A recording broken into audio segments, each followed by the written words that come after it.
चलिए विद्यार्थी, आज हम लोग देखेंगे सरल सूक्ष्मदर्शी के आवर्धन क्षमता का व्यंजन। ये बोर्ड में बराबर पूछने वाले क्वेश्चन है और ये 5 अंक में आता है। तो चलिए 5 अंक कैसे प्राप्त होगा इसके बारे में हम थोड़ा सा सोचते हैं। तो देखिए, ये उत्तल लेंस है। इस उत्तल लेंस का फोकस दूरी फोकस एफ है और एफ और ओ के बीच में कोई वस्तु ए बी रखा हुआ है ना। अगर देखा जाए तो इसकी जो दूरी होगी वो -x से हम सूचित कर रहे हैं और इस वस्तु का जो प्रतिबिंब बन रहा है, थोड़ा सा इसको हाफ हाफ से दिखा दिया जाए अच्छा होगा। ये क्यू और पी बन रहा है और ये लेंस से -d दूरी पर प्रतिबिंब बढ़ रहा है। चलिए इतना समझ में आ गया। एक उत्तल लेंस है जिसके एफ और प्रकाशीय केंद्र के बीच में ये भी कोई वस्तु रखा गया है, जिसका प्रतिबिंब वस्तु के ही ओर क्यूपी बन रहा है, वस्तु से बड़ा, वस्तु के अपेक्षा सीधा। इसी को हम लोग कहते हैं सरल सूक्ष्मदर्शी। यहाँ पे देखिए, अगर ये देखा जाए तो ये आँख है। अगर कोई भी वस्तु को साफ साफ देखने के लिए आँख से मिनिमम दूरी कम से कम 25 सेंटीमीटर होने चाहिए। तो चलिए इसको मैं दर्शा रहा हूँ, ये क्या है तो डी है। चलिए कोई दिक्कत। और ये अल्फा कोण बढ़ रहा है। अब हम करना क्या चाहते हैं इसके बारे में थोड़ा सा समझते हैं। चूंकि हम पढ़ा था या इसी को थोड़ा सा लिख लीजिए। क्या लिखना है, बस 2 लाइन। माना कि एम उत्तल लेंस है जिसके एफ के अंदर, बेटा ध्यान देना, एफ के अंदर लिखे या एफ एवं ओ के बीच लिखे, बात बराबर। एफ के अंदर कोई वस्तु ए बी है, जिसका प्रतिबिंब क्यूपी है। अब चलिए बस इस दूरी को हम लोग क्या करेंगे, दर्शाएंगे, लिखेंगे क्यू ओ बराबर कितना -d कॉमा ए ओ बराबर -x। चलिए हम लोग पढ़ा था इसके पहले क्या, आवर्धन बराबर क्या होता है, आवर्धन बराबर होता है बीटा बटा अल्फा। यही आवर्धन होता है, बीटा बटा अल्फा। ये किसी युक्ति द्वारा बना कोण और ये बिना युक्ति द्वारा बना कोण कहाँ पे, आँख पे। अब यहाँ पे दिखाई दे रहा है। अब यहाँ पे ध्यान देंगे, थोड़ा सा समझने का प्रयास करेंगे। यहाँ पे मैं लिख रहा हूँ, यहाँ पे बाबू ध्यान देना, एम बराबर, तो यहाँ पे थोड़ा सा इस तरीका समझ रहे हैं, इसको लगभग पढ़ेंगे। हाँ, तो बीटा के जगह पर हम यहाँ पे लिख सकते हैं सोनाली टाइन बीटा, बोलो यस या नो, ठीक। बटा अल्फा के जगह पर लिख सकते हैं टाइन अल्फा। ध्यान देंगे, हम अल्फा के जगह पर टाइन अल्फा भी लिख सकते हैं और बीटा की जगह पर टाइन बीटा भी लिख सकते हैं। आगे बढ़ के देखिए, ये जो एम बराबर होगा तो यहाँ पर जो टाइन बीटा देख रहा है ये होता है लंब बटा आधार। तो देखिए इसमें ये बीटा देख रहे हैं और ये जो इसका जो अल्फा ये भी इसके लिए अल्फा कोण बन रहा है, लेकिन जो बीटा देख रहे हैं ये त्रिभुज इसका है क्यू पी ए। थोड़ा देख लिया, अगर इसको मिटा दे तो ये लंब हो जाएगी और ये आधार हो जाएगी। तो tan थीटा बराबर होता है लंब बटा आधार। यानी लिख सकते हैं क्या चीज, क्यू पी बटा कितना क्यू, बिल्कुल सही, क्यू ओ। चलिएगा, ये मेन तल्ला है, हम यहाँ मेन तल्ला देंगे। चलिए टेन अल्फा की बात यहाँ करते हैं। तो टेन थीटा बराबर, फिर यहाँ पे टेन अल्फा बराबर तो लंब बटा आधार, यानी क्या होगा ए बी बटा क्या होगा ए ओ। चलिए ए में बराबर, चलिए थोड़ा सा लिखने में परेशानी है, बराबर देते हैं।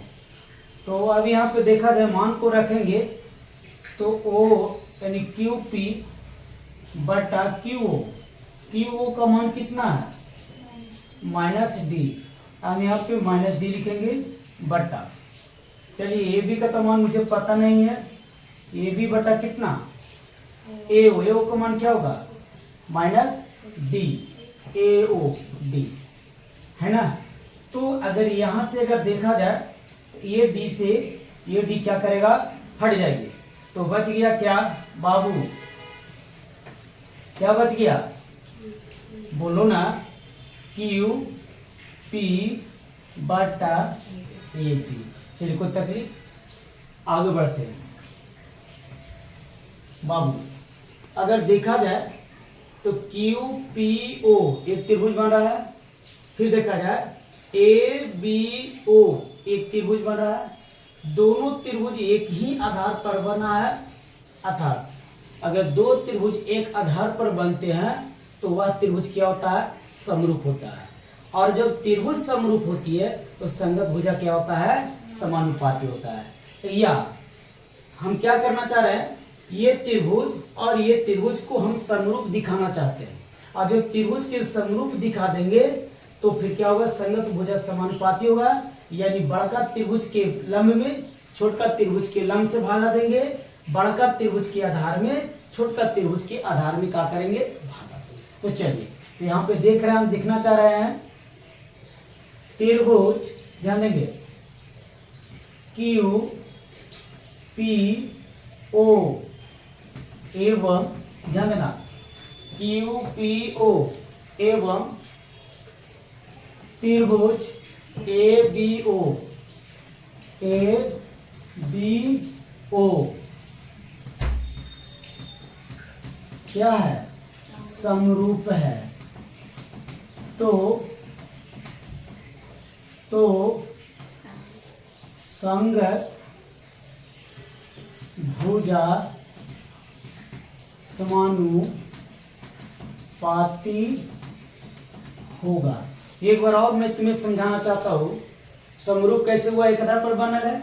या तो देखिए ये लंब यहाँ 90 डिग्री का कोण बन रहा है, अगर ये त्रिभुज में ले तो यहाँ से समझेगा, एक त्रिभुज इस तरह का हमने ले लिया, एक त्रिभुज इस तरह का हमने ले लिया, ये थोड़ा सा मिटा दिया, अब कहा क्या ये हटा दो, एक त्रिभुज बन रहा है। तो ये बड़ा त्रिभुज में 90 डिग्री तो छोटा त्रिभुज में 90 डिग्री होगा।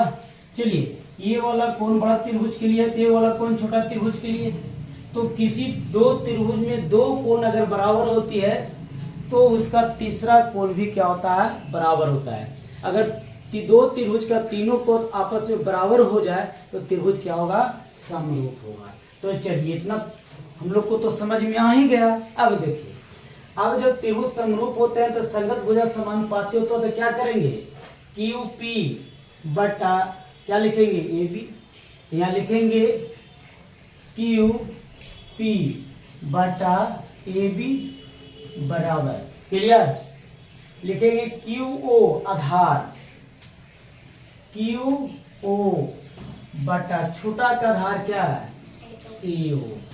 चलो क्लियर। अब यहाँ पे बात दिखाइए, यहाँ पर लिखेंगे क्यू पी बटा ए बी बराबर, क्यू ओ का मान कितना है माइनस डी, ए ओ का मान कितना है माइनस एक्स। इसका मतलब हुआ कि माइनस से माइनस कट गया। थोड़ा सा देखिए क्यू पी बटा ए बी बराबर क्या है एम, या दोनों में तुलना कहे तो ये आपस में क्या है बराबर है, तो क्या ए के बराबर ये नहीं होगा। तो यहाँ पर हम लिखना चाह रहे हैं एम बराबर डी बटा एक्स। चलिए, कोई तकलीफ है, कोई दिक्कत नहीं। अब मैं क्या करूंगा, बस 2 मिनट। लेंस सूत्र, हम लेंस सूत्र का प्रयोग करेंगे। अब लेंस सूत्र क्या होता है, देखिए बेटा, दिखाई दे रहा है। लेंस सूत्र बराबर होता है 1/f बराबर 1/v माइनस 1/u होता है। एक स्टेप और लिख सकते हैं। चलिए एक काम कीजिए, मान को भर दीजिए।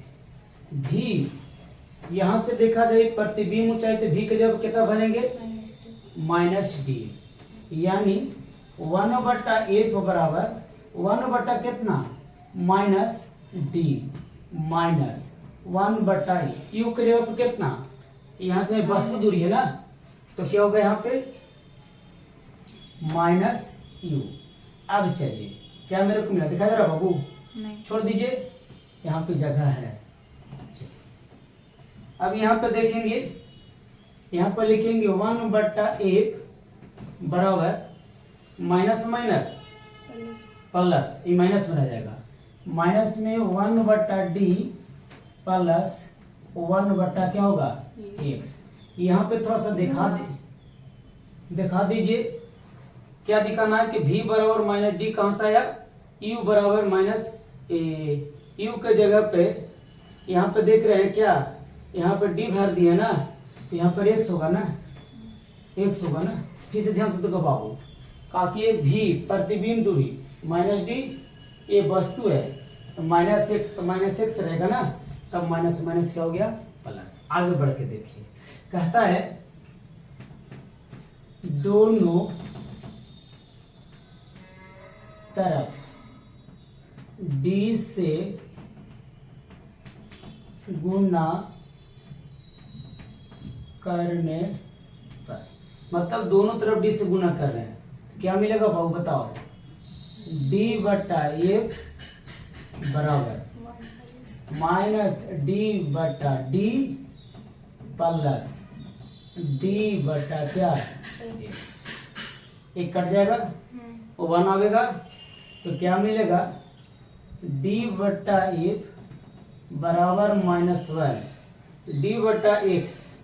d/x, ध्यान देंगे, d/x जब बराबर क्या है, d/x बराबर क्या है, m, यहाँ लाए हैं ना जी, तो क्या इसके जगह पे हम m नहीं रख सकते हैं, तो यहाँ प्लस क्या होगा, m। अगर इसको इधर लाएंगे तो क्या मिलेगा, माइनस में मिलेगा ना, तो यानी हम जानना चाह रहे हैं कि m बराबर क्या होगा, इधर आएगा तो प्लस क्या होगा, d/p नहीं, ऐसे नहीं, इसको ऐसे लिखिए 1 प्लस d/, क्या होगा, देखेंगे ध्यान से, इधर आएगा तो प्लस में होगा, तो m बराबर क्या होगा, d/f प्लस क्या होगा 1। तो ये जो हम लोग देख रहे हैं, यही हम लोग को प्रूव करना था कि m बराबर क्या होगा, 1 प्लस d/f, यही हम लोग को प्रूव करना था। अब हम अगला वीडियो मिलेंगे, पुनः आपसे मुलाकात होगी, तब तक के लिए धन्यवाद।